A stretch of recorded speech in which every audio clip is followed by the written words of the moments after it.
Hey guys, and welcome back on my YouTube channel. It's your boy Troll, and in today's video we're gonna discuss about a little bit everything that happened within the last 24 hours, because a lot of things happened. First of all, as you can see, people watched my video, people saw my video, and I got an answer. So first of all, the double emblem and double dragon egg will not be deleted. They will basically add those cards that you can basically buy, and it will launch the event for you individually. So you're gonna still have the event for everyone, but on top of that, if you pay, you're also gonna get those events for you.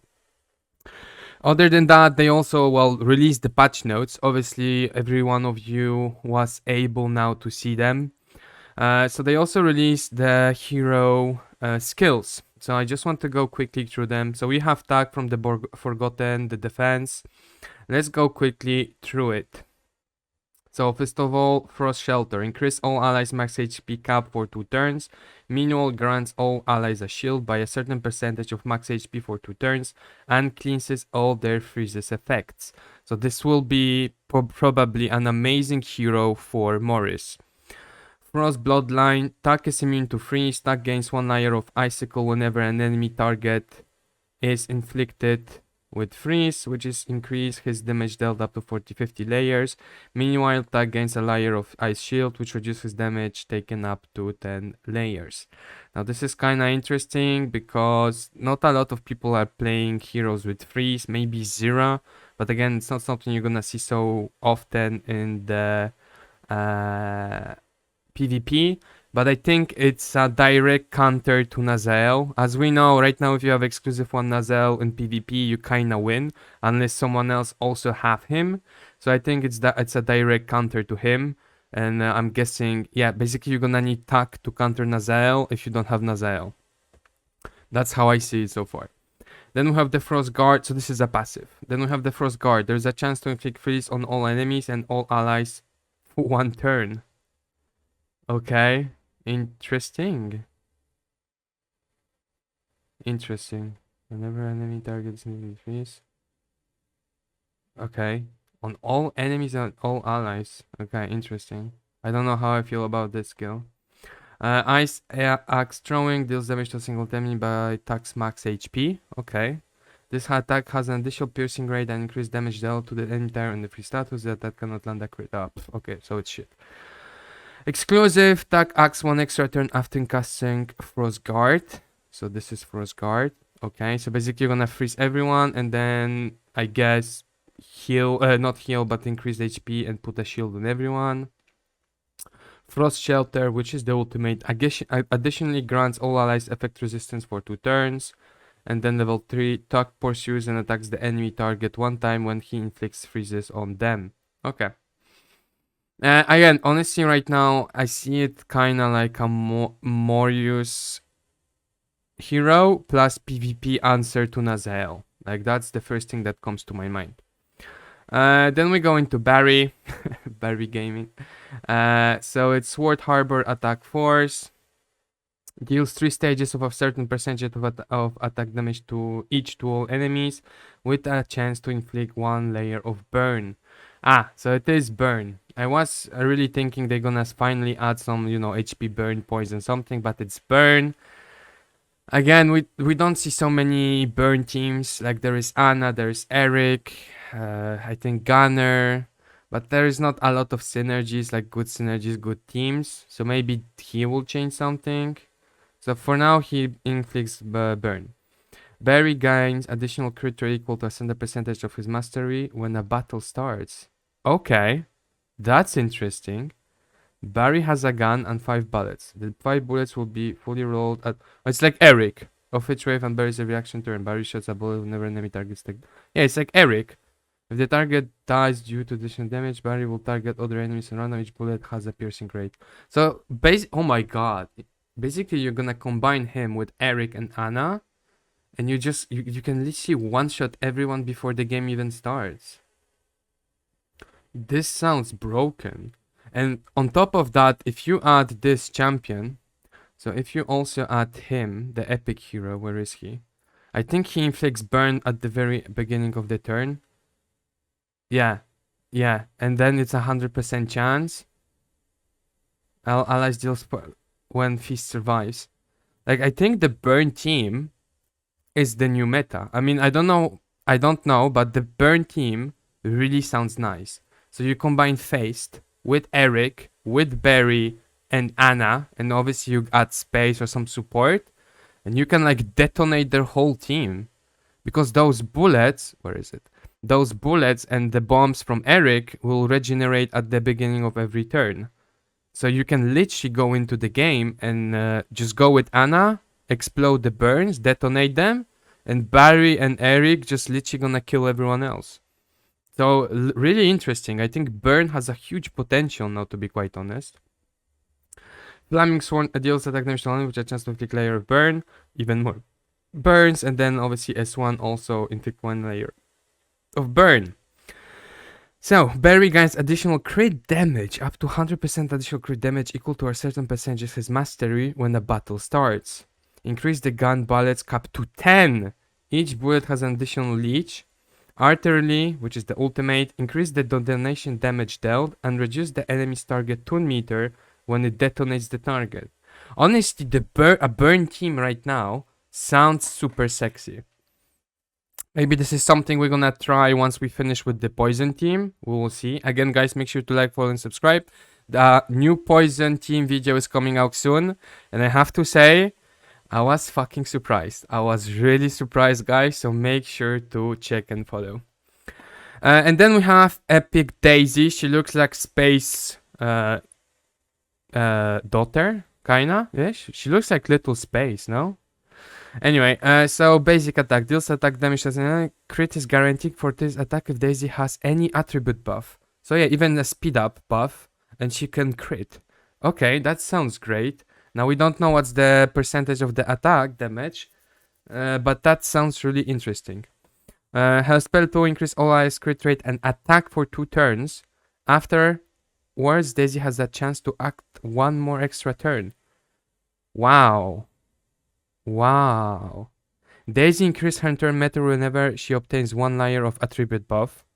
Okay. Deals attack damage to all enemies. Each layer of attribute buff Daisy increases the damage of the skill by up to 75%. Okay. Honestly, so far, this is the very first time I am actually excited about new heroes. And especially Daisy. I mean, not especially Daisy. Also, how the fuck is she a support? She sounds like a nuker. Or like a nuke condition, basically. Honestly, the epic is huge. And then Art of Violence additionally increases all IS crit damage. So it's like a busted Bisiden, basically. It's like Bisiden on steroids. For your whole team, basically. Now we need to see how much crit rate, how much attack, and how much crit damage. But honestly, it sounds insane for Arena so far. Daisy increases her turn meter by 2.5 whenever an ally, excluding self, obtains 1 layer of attribute buff. Again, this is huge. Like, obviously, you're gonna have speed up for everyone. Now, this also, the buff from Tak, since you're gonna increase HP, this is also counted as attribute buff. Resistance up is also an attribute buff. Effect resistance. No, it's effect resistance or resist effect. I don't know which one is it. Is it the one that actually blocks any debuff or it's just increase the resistance? But again, yeah, I mean all the heroes like are working together. It's really nice. And then Giant Rabbit buff has extra crit damage for every layer of attribute buff. She can literally one-shot the entire team on her own. Like, this is insane. She sounds broken as hell. Honestly, I really want to get her. I really want to get her. She sounds broken. Like, not even for the arena. She can basically maybe clear all the waves as her as well.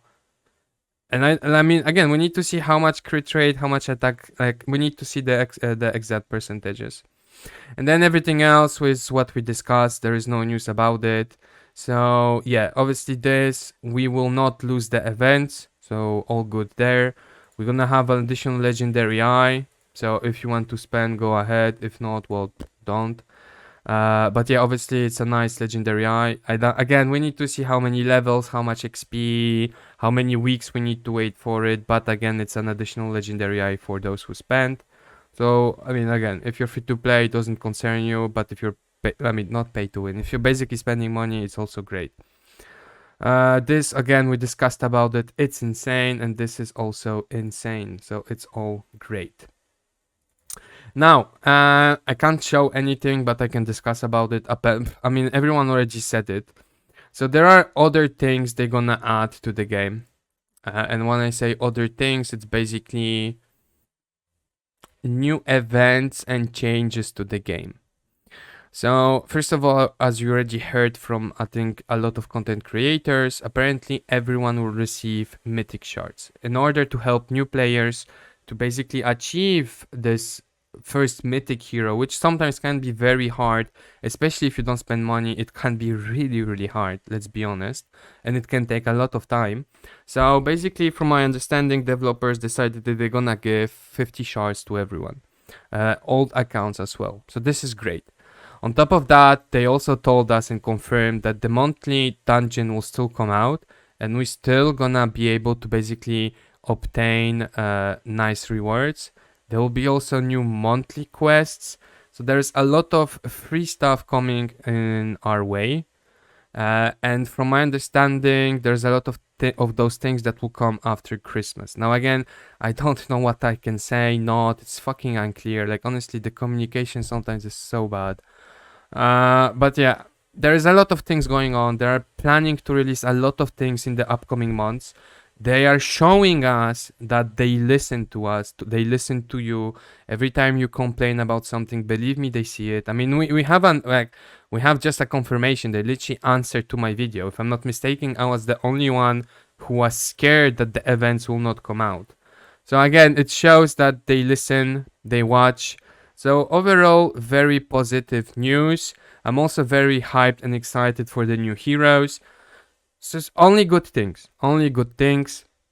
Now, I also saw a lot of comments telling me that I should stop crying for the free-to-play players. Guys, like, I am a spender. But I also, as a content creator, need to put myself in place of those who don't spend. We don't know how many people spend. We don't know how many don't spend.